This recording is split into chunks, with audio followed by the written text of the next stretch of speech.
Today we'll talk about how can you add zip code on your Vizio app. We're going to figure out this solution or know how you can do that on your Vizio app. So you just follow this way, then it's going to work with you. So all you have to do, so you just go down here, you click here on account down here, you just click here on account. It's going to take you to this list here. Then all you have to do now, then you just click here on Vizio account, just click on it. Then it's going to take you to next step here. Then all you have to do now, just click here on contact information.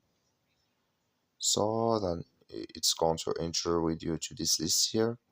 Come here to zip code, then here can you add it in this list.